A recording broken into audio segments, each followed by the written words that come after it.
right, guys, I'm so excited. I know it's been a while since I've been on the scene, but I've come back with these amazing episodes. I've got a lot of content to bring to you guys. So before we get into the discussion today, I like to start with these quick fire questions. Are you ready? I'm ready. You know quick fire means quick fire. Right, okay. So, coffee or tea? Coffee.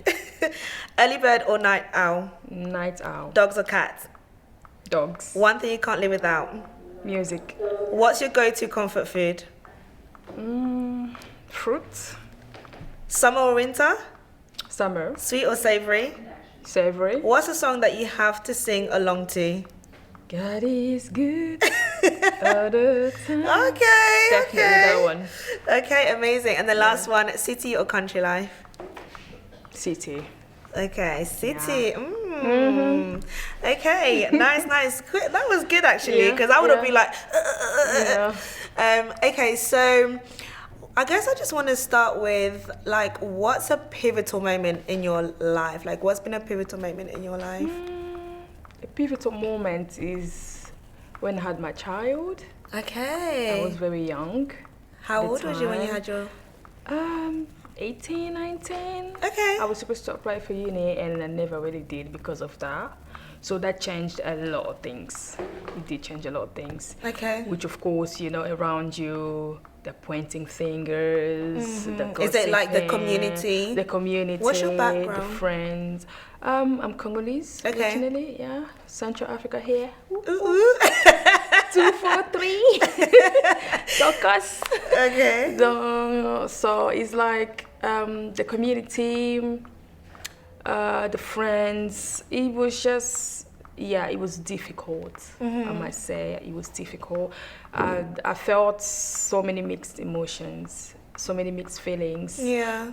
I was like, I'm not worthy anymore. I'm not going to school anymore. I'm not going to have my degree. They're going to laugh at me. What was you going to study? What was you going for? I was going to do nursing at the time. And a lot of things. I was looking forward to it. Yeah. So when it happens, I was just like, oh my gosh, just say it. My life is over. Okay. That's literally what I said. Really? Yeah, my life is over. I'm so done. I take it, was your child not planned or? No, it was not planned. Okay. Yeah, it was not planned. It was a surprise, actually. I know people are gonna say that. Oh, but you know, no. Like how do you not know? No, it's like when you're okay. Of course, it happens, but that was not what I was planning to do. It was not something that I want to have it. No, I wanted to go because education is something that our fathers that's really, really strict into. So either you're a girl or you're a boy in our family. Yeah. Education is like the top one. Yeah. So when that happened, I felt like, excluded. Really? Yeah. Did you feel like excluded, or like did the people make you? Like, did you have those conversations? First, seeing our background and our culture, I felt like, I was excluded. And then secondly, because the society or the people around me made it worse, I was already feeling worse. Yeah. And then they didn't help at all.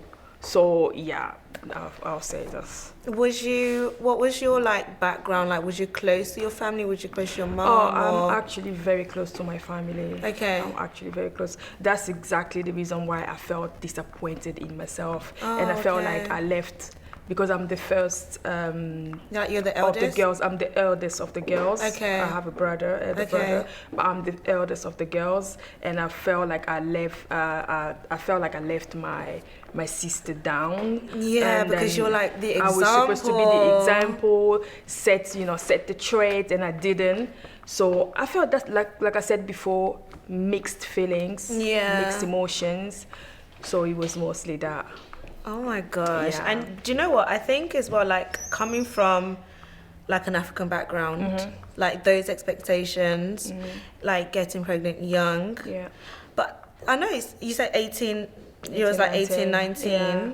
I don't know. I feel like that's not, it's young, but it's not like young. I might say, of course, compared to probably other other background as well. Yeah. Yeah, it just depends of how they view things culturally. Yeah, So, exactly. of course, I think those culture pressures, and I know for some communities it's like a big thing because it's the families and it's the shame and it's like it's not if it's what everyone else is going to say. It's the discrimination. Yeah, like you bring shame in the family, blah blah blah, all those type of things. Yeah, it's. How was pregnancy? Like Pregnancy, it was hard because at the time, of course, I didn't get to have my partner's support. Okay. And already, like I said before, it was unacceptable in the family. Okay. I had to lay down a lot of people. I felt like I let down myself. I blamed myself for it. And people around me as well were just like, yeah, you're a joke. Oh my You go nowhere, you do nothing. You're going to be a baby mama now. Or you brought shame into the family. Your father didn't teach you well. Was you together with the dad at I was the time? together at the time, yeah, but things literally just got sour and I didn't have help. So basically from probably 3 months to 4 months of the pregnancy till the end, I didn't have any of the support. So I was just carrying the cross on my own. So I'm going to say my pregnancy was not enjoyable. Okay. Because of the fact that, everything else just fell apart and emotionally I was down. Distraught. It was just, What was like his reaction like when you first announced? Yeah, like. Of course, at the time we were together, so he knew obviously he's the father. Yeah. But I think again, it's just that in some situation when you're together with someone, you don't know who the person is really until something big happens. Yeah, these are people like, but like they say in French, c'est un aventurier. So he's a useless, he's not a good boy. Like, how can you get pregnant? Excuse me, how would you know that person is no? Because when situations happens, when situations change, when there is like a big problem, that's when you know how this person think or where this person put you in his heart. Yeah. And the thing is, like, I also think sometimes with men, not all men, some men, it's like they feel like they're ready for fatherhood, but then when it actually happens, and it's like the shock, they see the responsibility, the pressure. It's like it hits them in a way where it's like they completely like and detach. it's easy for them to pull out because they're not the one caring. Yeah, that's why you see it's very difficult for women. And I must say this: when you're a young woman, is very good to be in love, but you need to scale the fact that women carry so much. We had to deal with so much, and then for the man it's just easy for him to walk away, to just go out, just go out. He's gonna carry on with his education. If he's studying, he's gonna get a job. When you have like a whole year, let's just not say 9 months, let's say like a whole year, stuck at home with pregnancy, going to the nurses, have to deal with all these people. It's a lot for women. That's why women, you have to be careful. Just be careful. Yeah. It's like don't just dive in. Yeah, don't just dive heart. into the vagues of I'm in love. No. In the bubble. No, the bubble is like live in the sky. Like okay, I'm there. No, you're not there yet, girl. You're not there. The minute you get pregnant, boom, that's when you know that this man here is not the one. This is what happened to me, and I learned from that as well. So how did you go through things like resentment and like anger and like all of those feelings? Like how did you deal with that and not let that eat you up? Because I feel like sometimes, like as mothers, like even if you are with the dad, like you can still go through that because you can be in something and still feel alone. So how do you not let that eat you up? Or did it even? It definitely did destroy me emotionally. Yeah. I'm not even gonna lie. This is my private life. This is like my testimony. Yeah. I spoke about that briefly in my channel. Yeah. But I never really get the chance to fully, because at the time I was still healing. Yeah. I just had my baby and I started my channel and I wanted to talk about it and raise an awareness. Okay, but yeah, it definitely did destroy me. So I had, like I said, I'm closer to my family. Although my parents were not happy, but my mom was still calling me, checking up on me, supporting me.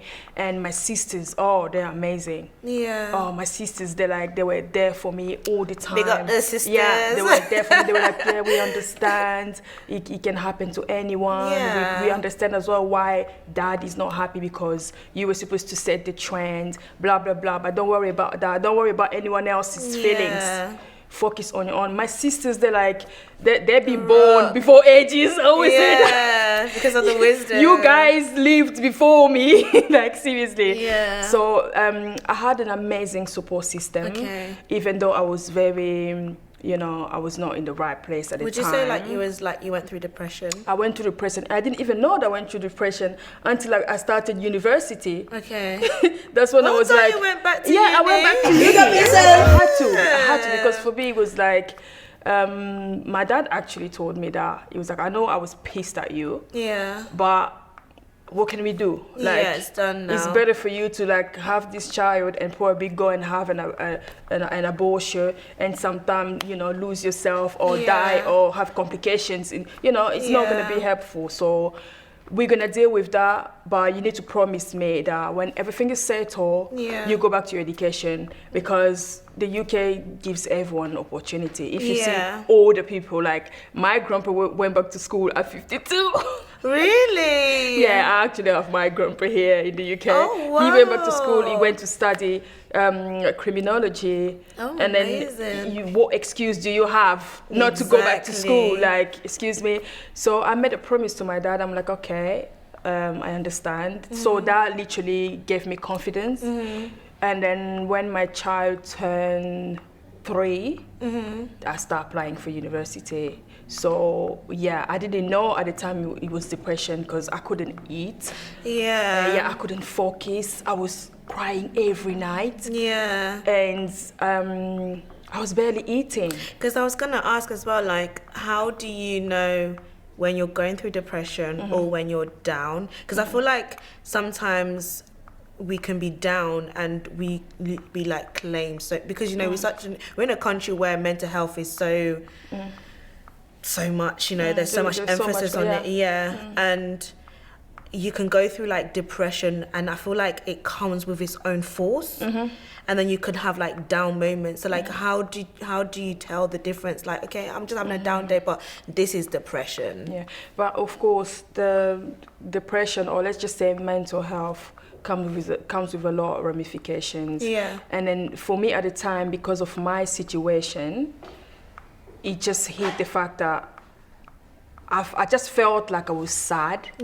I couldn't get up my bed. And only if I had to get off my bed, then I would do that. But most of the time I was just staying in my bed. I didn't want to talk to no one. I was like a dark cloud, extremely sad. You just feel pitiful. And you don't have the courage. So you're just like, ugh, whatever. So this is the type of feeling that I really had at the time. And of course, this one I really never really talked about that, because it's just now that I'm understanding as well that a little bit of self-harm came into the picture, because twice they literally ran me over. They nearly ran me over in town. Really? Yeah, because I was like, I'm done with this. I can't do this. I'm too young. So did I you put myself in the face of danger. So you was like going, like crossing over when you knew over. A car was coming? I knew this is the road. The cars comes left and right. I still went in. Okay. So this is what depression. What got you to that point, like where you was like, I just want this car to hit me? Because I felt like, first of all, feeling down and left out with a pregnancy, and you don't know how to start. You like, and you're still young. I was young. I'm still a child myself. Like I said, my life is over. My future is done. What am I going to do? And I didn't see that there was another door or an opportunity out there for me. So I was like, I might as well just end there, because what can I do? I'm not going to be able to live like this, you know. So that was just, for me, that was it. I didn't really have the confidence to carry on, or the motivation, the right motivation, or the positive words, you know, around me, because everyone was just blaming me. It's your fault, it's your fault, it's your fault. And the fact that even the dad didn't even like support me or care, you know, it was just, I was left just in my own bubble. When you walked in front of that car, what happened? So when I walked in front of that car, of course the driver stopped and he started yelling at me. What are you doing? He literally got off the car and then he pulled me on the side. He said, what are you doing? Are you not seeing your condition? What's wrong with you? And then he sat me down on the bench. He was like, you can't be doing this. You seriously need help, and then be careful. But I knew I was supposed to be careful, but I knew again that I didn't want to make the effort to be careful. So it happens to be twice. So was you pregnant then? Or I was pregnant at the time. Like how many months? 5, 6. Wow. Yeah, I was pregnant at the time, Yeah. So this is what depression can make you. It was a lot. And I think it's really important to, and it's not to discredit being down, because I think if you stay down, this is when depression takes the opportunity to even come and eat you up, like even more. And it takes a lot of like mental strength to say, you know what, I'm going to get up. And like you're saying, like unless you have a reason to get up, that can literally be your life. Like lights off, under the covers, and then it's like your room is a tip, everything is a tip, and then that's where it starts from there. And I think like not having that hope as well, like that's it, my life is over, my education is finished, I've been left, like, and so it can definitely take you to that place. Definitely. So what happened with the second time? The second time, actually, I didn't look. I didn't look. I was just trying to cross. Actually, coming out of the nurses, I was angry. I would say most of the time during my pregnancy, I was angry. I was angry the fact that I had this plan, like my life that I planned to do, because I'm a very structured person, and then you just come in, cut it off. And then the fact that I didn't get his support, I was mad. So I was mostly just angry. So did you, I know this is a really weird question, but you were obviously active. So did you, in the back of your head, did you not think like, okay, I could potentially get pregnant, or was you just like... No, this thing is, it's funny. Because I'm like... It's funny, it's funny. I know this question always comes up. And, by the way, which you can get pregnant and not... I mean, you can be on contraception and still get pregnant. So it's not to say there's things that happen, but... It was that I was still in my circles. So I got pregnant. I didn't know. And then the first month, I had my period normally. The second month, I had my period normally. It's so in your head, then you're like, there's nothing. There's nothing. Then you wouldn't. So for me, like I said, I did not plan it. But maybe just God wanted it to happen like that. But definitely, I was being careful because, like I said, I had plans. I had to do this. I had to go to uni. I had to do that. And then the second time, that's when I was like, normally I had, you know, pimples coming out before my cycle and stuff, and it didn't happen. And my skin was just cleared up, and at the time, so the signs are there. The signs are there. It's and like I was just your senses is heightened, falling asleep all the time, and you take the bus all the way till the end of the last stop. You're still asleep. I'm like, what kind of nonsense is this? And I actually had to take 4 tests. 4 different tests. Some of them were blurry. Not really sure, and I had to retake until the last one. I went to the hospital to get blood tests. That was the one that confirmed. So I didn't plan what was that anything. moment like when it was like, it was a mixed feeling. I'm like, I'm pregnant. Because it's like the nerves. It was a mixed feeling. You're happy, but you're scared. You're happy, you know that. Was you by yourself? I was on my own. So you're happy that, oh my God, I'm actually pregnant. Like, what? And then you're like, wait, how? not how. We all know how, but it's like you still have your period, and then you're like, how? Yeah. You know, and I was like, my dad's gonna kill me. Especially coming from a Congolese household. Congolese dad, they don't play. I was like, my dad's gonna kill me. But thank you again for the UK. You don't get to touch your child. If it was back home, you get whooping on your arm. So it was like mixed feelings for me. Wow. It was, yeah. Do you know, well, I'm glad that, obviously things didn't go down. Thank God for that way. But do you look at it like that now? Like, do you, like, now that you've come out of it, like, do you feel like, you know what, I'm glad that God saved me almost. Like, I'm glad that didn't. Yeah, I'm glad and I'm grateful and I'm thankful about a lot of things. Yeah. And I always say that, although at the time it was difficult, but I would say, like you asked me the question before, what was like the most, pivotal moment of your life? That was the most amazing time of my life as well, because it opened up so much, like literally like so many things in my mind, especially for me to think further. Yeah. Because most of the time when you're young, you feel like, okay, I'm gonna get a job, I'm gonna do this, I'm gonna do that, but you're not really thinking further. Yeah. And then that moment, that 9 months of me going through a lot, helped me think about like just how wide, my how can I say, my horizon can be, like working the options that I can have, because I felt like the only option that I had was stuck. Yeah. And then I had to think, okay, now I'm a mom. What am I going to do if I give birth? What am I going to do? Like, what type of job I can do? I didn't get to do nursing. Because you start thinking about, like, the limitations and, like, okay, now I have a child. I can't even do this. I can't do this. I can't do that. Yeah. And then you look around you, and I'm telling you, I went through parenting courses. Oh, really? Yeah.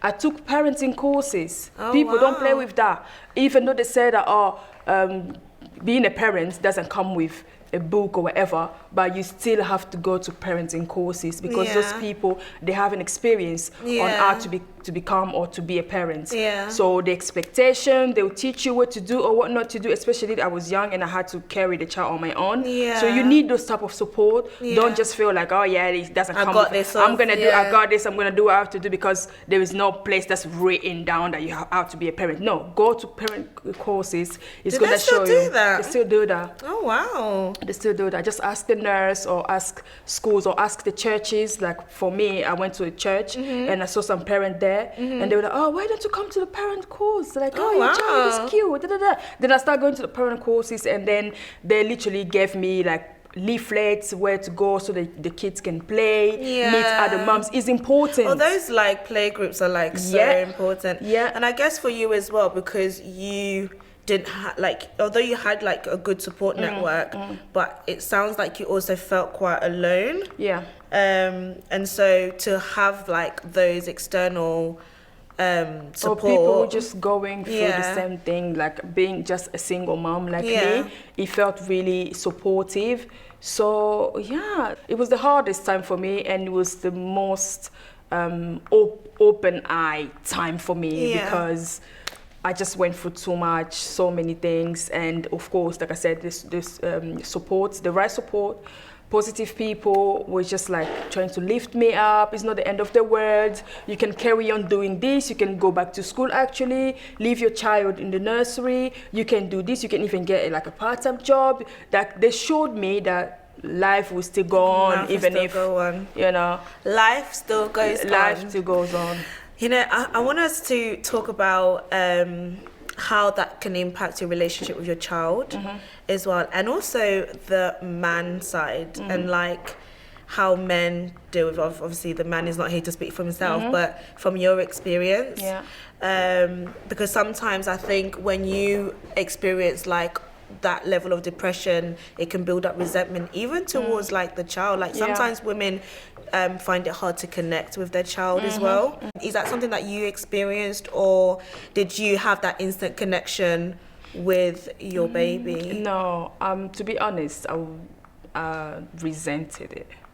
Okay. Yeah, I pray to God, like my second pregnancy, I'll be able to enjoy it. Yeah. Because that's actually something that I wanted. Like I said, this was not planned. Yeah. And then although it was not planned, I decided to keep it. Keep her, yeah. And then even though I decided to keep it, I didn't know what I'm going to do. Yeah. So for me, it was just like, I'm just doing something that I don't even know Like where I'm going. Let me just go. Yeah. You know, so I didn't really enjoy it. Yeah. I didn't really enjoy it. Like I said, I was blamed a lot. Instead of people telling me, you made a mistake, you know, own up to it, but there is a way for you to carry on with the life, being a mom, and then this is what you should do, this is what you should do. I didn't have that, so I resented it. I was literally lost. And then I think just started enjoying my pregnancy towards the end.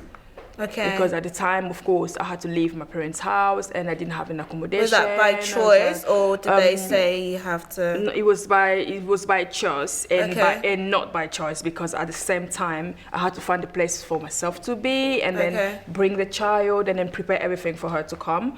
So it was both. So so when you say you resented, is it the child or is it the pregnancy? I resented the pregnancy. I resented the condition I was in. I resented the fact that I couldn't do a lot of things. So like I said, I was angry, I was depressed, and then all these things, like people blaming me. It was just like chaos. Too much. It was too much. So I was like, oh, what am I going to do? Why am I feeling like this? And then sometimes I didn't even understand, like, why am I feeling like this? But so it comes with a lot of resentment. So, but the support was just that literally made me go through all of that. It was just the support. What would you say then to anyone that may not have that support, like they, you know, because sometimes women they have these pregnancies, and to connect with the child, it's not that what you hear, you know, when you first hear the beat, then it's like, it's your baby, it's like, get this thing out of me, and they can stay there. And because women go through that. A lot of women go through that. And if you don't have this, like, the proper supports, all I can say is just, I don't know, there is like mothers, like parents group and stuff like that. Found a niche, found somewhere that you see people who have the same condition as you. It's everywhere. Just go online, you know, just type like mothers group or parenting groups and stuff. Facebook, there is a lot. You'll be surprised. You'll be like, oh, my condition is even better than that, because that one, I cannot carry that. So find people, go to churches. I'll say churches because people think oh, you just have to go to the council house. No. Churches, they have everything. They can point you towards the hospitalities. They can point you towards. It's like a community. It's a community. They can literally give you like vouchers, and then you have nothing to eat. They know things, because I worked in the council as well. Which is like I'm the only person in the family to ever work in the council before. Who do you think I am? So I know how these things work. Like people come to church for help. A lot of people. So go to churches. You'll be able to be recommended somewhere, and then you're not gonna feel alone. Just don't do it on your own. It's so hard, because I think some things are easier said than done, but you have to.